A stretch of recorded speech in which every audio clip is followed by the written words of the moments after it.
Bismillahirrahmanirrahim. Assalamualaikum warahmatullahi wabarakatuh. Puji dan syukur marilah terus kita sampaikan kepada Allah Subhanahu wa taala dengan mengucapkan alhamdulillahirabbil alamin. Kemudian salawat teriring salam semoga selalu tercurahkan kepada junjungan kita, suri tauladan kita, Nabi besar Nabi Muhammad sallallahu alaihi wasallam. Allahumma sholli ala Sayyidina Muhammad wa ala ali Sayyidina Muhammad. Baik, pada kesempatan kali ini kita akan membahas terkait dengan uji asumsi klasik, yaitu uji autokorelasi.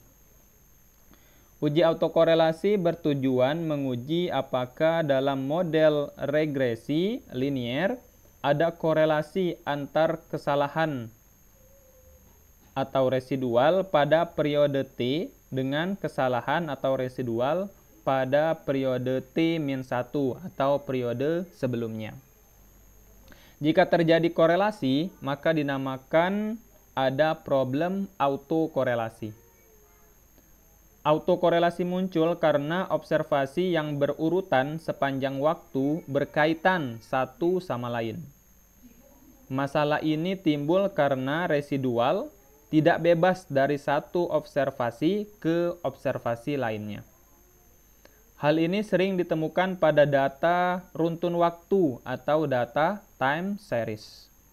Karena gangguan pada seseorang individu atau kelompok cenderung mempengaruhi gangguan pada individu atau kelompok yang sama pada periode berikutnya. Pada data cross-section atau silang waktu, masalah autokorelasi relatif jarang terjadi karena gangguan pada observasi yang berbeda berasal dari individu atau kelompok yang berbeda. Model regresi yang baik adalah regresi yang bebas dari autokorelasi. Baik, kita akan coba membahas cara dari uji autokorelasi dengan menggunakan uji Darwin-Watson atau DW test. Di sini saya menggunakan 11 data. 11 data atau 11 observasi, 11 sampel yang kita gunakan. Biasanya kita menggunakan 10 sampel, tapi pada uji autokorelasi ini untuk lebih memudahkan, jadi saya tambahkan satu observasi lagi atau satu sampel lagi untuk lebih memudahkan pemahaman kita terkait dengan uji autokorelasi menggunakan uji Darwin-Watson atau DW test. Langkahnya yang pertama adalah analyze, kemudian regression, kemudian linear, kemudian kita masukkan variabel Y ke kotak dependent, kemudian kita masukkan variabel X1, X2, dan X3 ke kotak independent.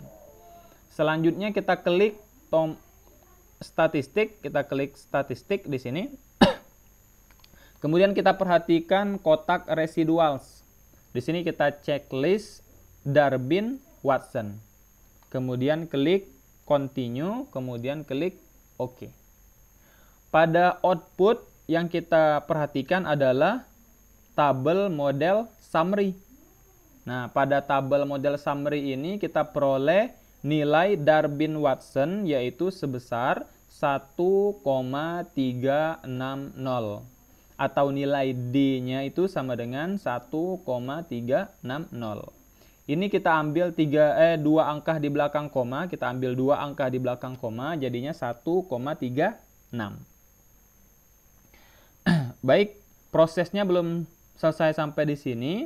Kita harus juga melihat tabel dari tabel Darwin-Watson atau DW dengan alfa 5%. Tabel ini bisa kita peroleh atau kita ambil di Google. Jadi ditulis saja tabel Darwin-Watson DW alfa 5%. Insya Allah nanti akan ada, langsung tampil, silakan di-download tabelnya. Nah, pada tabel ini yang perlu kita perhatikan yang pertama adalah N. Kemudian yang kedua adalah K. N ini adalah banyaknya observasi atau banyaknya sampel yang kita gunakan. Di sini kita gunakan sampel sebanyak 11 sampel atau 11 observasi. Dan kita gunakan K. K-nya itu adalah variabel independen. Kita gunakan variabel tadi X1, X2, dan X3. Berarti ada 3 variabel independen kita. Jadi K-nya sama dengan 3 dan N-nya sama dengan 11. K sama dengan 3, N sama dengan 11. Kemudian kita tarik dari sini sampai ke K sama dengan 3. Di sini kita peroleh nilai DL dan DU. Nilai DL dan DU. Oke. Nilai DL yang kita peroleh adalah 0,5948. Dan nilai DU yang kita peroleh adalah 1,9280. Kita ambil 2 di belakang koma, jadi nilai DL-nya yaitu 0,59 dan nilai DU-nya adalah 1,93. Ya, 1,93. Ini 0,59 karena di belakangnya angka 4, maka dia tetap 0,59. Sedangkan di sini 1,93 jadinya karena di belakangnya ada angka 8, jadi dia naik satu tingkat 1,93.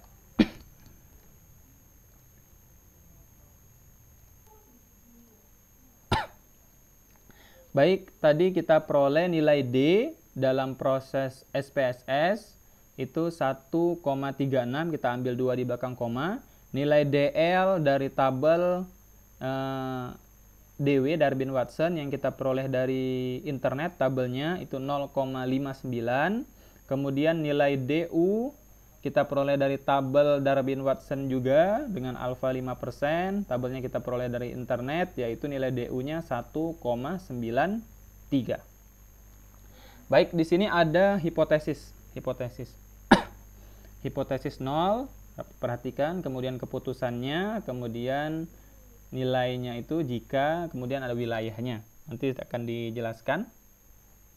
Jadi di sini yang pertama, jika nilai D yang ini, jika nilai D ini berada di antara 0 sampai dengan DL, oke, saya beri ilustrasinya langsung. Nah, jadi di sini ada nilai 0, ada nilai DL. Jadi maksud DL di sini, kita kan tadi ada DL di sini, ada DL-nya 0,59. Ini 0,59. Jadi jika nilai D nantinya, jika nilai D ini nanti berada di antara 0 sampai dengan DL atau 0 sampai dengan 0,58 ya kalau di antara ya, dari lebih besar daripada 0, misalnya 0,1 sampai dengan 0,58. Nah, itu berarti dia ada autokorelasi positif. Jadi jika nilainya itu berada di sini, berada di sekitaran ini, maka dia ada autokorelasi positif. Karena di sini hipotesis nolnya tidak ada autokorelasi positif, sedangkan ini ditolak, maka dia jadinya ada autokorelasi positif. Baik, kita lanjutkan dulu. Mudah-mudahan nanti semakin dijelaskan semakin paham. Baik, yang selanjutnya, jika nilai D ini berada di antara berada dari DL sampai dengan DU, artinya dari DL, ini DL-nya, ini DU-nya, berada dari 0,59 sampai dengan 1,93. Jadi kalau nilai D kita nanti berada di sini, berada di dari 0,59 sampai dengan 1,93, berarti kesimpulannya itu adalah di sini no decision ya, atau tidak dapat disimpulkan, tidak dapat diambil kesimpulan atau tidak dapat disimpulkan yang pasti gitu ya, tidak dapat diambil kesimpulan yang pasti. Kemudian yang selanjutnya, jika nilai dari D ini berada di antara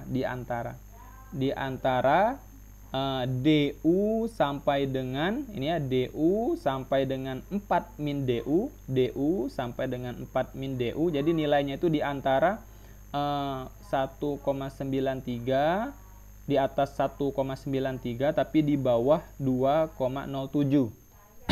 Ya.